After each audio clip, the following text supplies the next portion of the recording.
السلام علیکم ورحمۃ اللہ وبرکاتہ۔ امید ہے کہ آپ سبھی حضرات خیر و عافیت سے ہوں گے۔ دوستوں، آج کے ویڈیو میں ہم آپ حضرات کو بتائیں گے عید الاضحیٰ کی نماز کو ادا کرنے کا صحیح اور آسان طریقہ، کیونکہ اکثر یہ دیکھنے میں آتا ہے ہمارے کافی حضرات جو کہ عید الاضحیٰ یا عید الفطر کی نمازوں میں غفلت برت جایا کرتے ہیں، اور موقع پر وہ یہ سب کچھ نہیں سمجھ پاتے کہ نماز کو کس طرح سے ادا کرنا چاہیے۔ تو انشاءاللہ اگر آپ اس ویڈیو کو آخر تک دیکھیں گے تو انشاءاللہ آپ سیکھ پائیں گے صحیح طریقے سے نماز کس طرح ادا کی جاتی ہے۔ میں آپ سے درخواست کروں گا کہ آپ اس ویڈیو کو زیادہ سے زیادہ شیئر بھی کریں تاکہ اور لوگ بھی اس سے فائدہ اٹھا سکیں۔ دوستوں، عید الاضحیٰ کی نماز اللہ کے نبی صلی اللہ تعالی علیہ وسلم نے ارشاد فرمایا، عید الفطر کی نماز کو دیر سے ادا کیا جائے اور عید الاضحیٰ کی نماز کو جلدی۔ اس نماز کو ادا کرنے کا طریقہ بہت آسان ہے، صرف آپ ایک بار سمجھ لیں اور اس ویڈیو کو آخر تک ضرور دیکھتے رہیں۔ سب سے پہلے آپ حضرات کو نیت کرنی ہے، چونکہ مرد حضرات عید الاضحیٰ کی نماز مسجد میں ادا کرتے ہیں اور امام کے پیچھے ادا کرنی ہوتی ہے۔ امام صاحب بھی ایک وقت میں نیت کا طریقہ بتاتے ہیں، لیکن وہ ایک دم سے ہر ایک شخص کے سمجھ میں نہیں آ پاتا۔ تو آپ کو نیت کس طرح سے کرنی ہے پہلے وہ سمجھ لیں۔ نیت اس طرح سے کریں، نیت کی میں نے 2 رکعت نماز عید الاضحیٰ واجب میں زائد 6 تکبیروں کے واسطے اللہ تعالیٰ کے، پیچھے اس امام کے رخ میرا کعبہ شریف کی طرف۔ دوستوں، یہ نیت کرنی ہے، پھر امام صاحب کے ساتھ آپ تکبیر اللہ اکبر کہیں، دونوں ہاتھ کاندھوں تک اٹھائیں اور ناف کے نیچے ہاتھ باندھ لیں جس طرح سے اور نمازوں میں باندھتے ہیں۔ پھر جب امام صاحب سبحانک اللہم ہلکی آواز سے پڑھیں تو آپ بھی سبحانک اللہم ساتھ میں اس طرح سے پڑھیں، سبحانک اللہم و بحمدک و تبارک اسمک و تعالی جدک و لا الہ غیرک۔ امام صاحب یہ سبحانہ پڑھنے کے بعد میں تکبیر کہیں گے اللہ اکبر۔ پہلی تکبیر میں آپ بھی ساتھ میں اللہ اکبر کہتے ہوئے کانوں تک ہاتھ اٹھائیں اور چھوڑ دیں۔ پھر آپ دوسری تکبیر امام صاحب کے ساتھ کہیں اللہ اکبر اور ہاتھ کانوں تک اٹھائیں، چھوڑ دیں۔ پھر تیسری تکبیر جب امام صاحب اللہ اکبر کہتے ہوئے کانوں تک ہاتھ اٹھائیں تو آپ بھی کانوں تک ہاتھ اٹھائیں اور چھوڑ دیں۔ جب امام صاحب چوتھی تکبیر اللہ اکبر کہیں تو آپ بھی اللہ اکبر کہتے ہوئے دونوں ہاتھ کانوں تک اٹھائیں، لیکن اس بار آپ اپنے ہاتھوں کو باندھ لیں۔ امام صاحب سورہ فاتحہ کی قرات کریں گے، اس کے بعد میں کوئی سورت پڑھیں گے۔ پھر جب امام صاحب سورت پڑھنے کے بعد میں تکبیر کہیں تو آپ رکوع میں چلے جائیں۔ رکوع کی تسبیح سبحان ربی العظیم جس طرح سے اور نمازوں میں پڑھتے ہیں ایسے ہی پڑھیں۔ پھر جب امام صاحب سمیع اللہ لمن حمیدہ کہیں تو آپ ربنا لک الحمد کہتے ہوئے سیدھے کھڑے ہو جائیں۔ امام صاحب کے ساتھ میں تکبیر اللہ اکبر کہتے ہوئے سجدے میں جائیں، پہلا سجدہ ادا کریں۔ تسبیح اس طرح سے پڑھیں سبحان ربی الاعلیٰ کم از کم 3 مرتبہ۔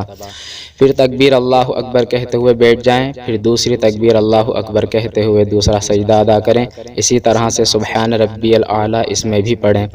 پھر امام صاحب جب تکبیر اللہ اکبر کہیں تو آپ بھی اللہ اکبر کہتے ہوئے سیدھے کھڑے ہو جائیں۔ پہلی رکعت میں سبحانک اللہم پڑھ کر امام صاحب نے 3 تکبیریں زائد کہی تھیں اور اس کے بعد سورہ فاتحہ وغیرہ پڑھی تھی، لیکن اب دوسری رکعت میں پہلے سورہ فاتحہ پڑھیں گے، اس کے بعد میں سورت، اور پھر جب سورت پڑھنے کے بعد امام صاحب تکبیر اللہ اکبر کہیں تو آپ دونوں ہاتھ کانوں تک اٹھائیں، پہلی تکبیر میں چھوڑ دیں۔ پھر امام صاحب دوسری تکبیر اللہ اکبر کہیں، آپ دونوں ہاتھ کانوں تک اٹھائیں، چھوڑ دیں۔ پھر امام صاحب تیسری تکبیر اللہ اکبر کہیں، آپ بھی ساتھ میں اللہ اکبر کہتے ہوئے ہاتھ کانوں تک اٹھائیں، چھوڑ دیں۔ جب امام صاحب چوتھی تکبیر اللہ اکبر کہیں تو آپ ہاتھ اٹھائے بغیر رکوع میں چلے جائیں۔ رکوع کی تسبیح سبحان ربی العظیم اسی طرح سے جیسے ہم نے پہلی رکعت کو بتایا ہے، مکمل اسی طرح سے آپ کو یہ رکعت بھی ادا کرنی ہے جیسے اور نمازوں میں ادا کی جاتی ہے۔ جب آپ التحیات میں بیٹھ جائیں تو التحیات اس طرح سے ادا کریں، التحیات للہ والصلوات والطیبات السلام علیک ایہا النبی ورحمۃ اللہ وبرکاتہ، السلام علینا وعلی عباد اللہ الصالحین۔ صالحین پر آ کر آپ اپنی شہادت والی انگلی اٹھائیں اور کہیں اشہد اللہ الہ اور الا اللہ کہنے پر اسے نیچے کر دیں۔ پھر مکمل التحیات پڑھیں و اشہد ان محمدن عبدہ و رسولہ۔ درود شریف اس طرح سے پڑھیں اللہم صلی علی محمد وعلی آل محمد کما صلیت علی ابراہیم وعلی آل ابراہیم انک حمید مجید اللہم بارک علی محمد وعلی آل محمد کما بارکت علی ابراہیم وعلی آل ابراہیم انک حمید مجید۔ درود شریف کے بعد یہ دعا پڑھی جاتی ہے اللہم انی ظلمت نفسی ظلما کثیرا ولا یغفر الذنوب الا انت فاغفر لی مغفرۃ من عندک وارحمنی انک انت الغفور الرحیم۔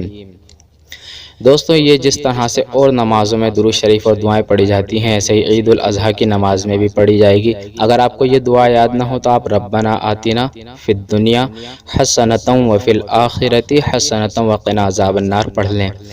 بہتر ہے کہ آپ دعائے معصورہ یعنی اللہم انی ظلمت نفسی عید الاضحیٰ سے پہلے یاد کر لیں اور اسی کو پڑھیں۔ دوستو پھر امام صاحب کہیں گے السلام علیکم ورحمۃ اللہ، تو آپ بھی السلام علیکم ورحمۃ اللہ ساتھ میں کہیں اور پہلے دائیں طرف سلام پھیریں۔ پھر امام صاحب السلام علیکم ورحمۃ اللہ کہیں تو آپ بھی السلام علیکم ورحمۃ اللہ کہیں اور بائیں طرف سلام پھیر لیں۔ اس طرح سے نماز مکمل ہوئی۔ نماز کے فوراً بعد پہلے تکبیر ہوتی ہے، جو تکبیر عید الاضحیٰ کے موقع پر کہی جاتی ہے وہ یہ ہے اللہ اکبر لا الہ الا اللہ واللہ اکبر وللہ الحمد۔ یہ تکبیر بلند آواز سے کہی جاتی ہے۔ پھر امام صاحب خطبہ دیں گے۔ اس خطبے کو سنے بغیر آپ بالکل نہ آئیں کیونکہ یہ بھی سننا واجب ہے۔ دوستو اس خطبے کو سننے کے بعد میں دعا ہوتی ہے اور پھر آپ اس کے بعد فارغ ہو جاتے ہیں۔ تو یہ عید الاضحیٰ کی نماز کو ادا کرنے کا طریقہ ہے۔ اس کے علاوہ بھی جو بھی عید الاضحیٰ کے موقع پر ہمارے کرنے کے کام ہوتے ہیں جیسے قربانی کے جانور کس طرح سے قربان کیا جائے اور اس کو کس طرح سے تقسیم کیا جائے، اس بارے میں بھی ہم انشاءاللہ ویڈیو جلد ہی اپلوڈ کرنے والے ہیں۔ آپ ہمارے چینل کو بھی سبسکرائب کریں اور ہمارے ویڈیو کو زیادہ سے زیادہ شیئر کریں۔ اللہ ہم سب کا مددگار ہو۔ السلام علیکم ورحمۃ اللہ وبرکاتہ۔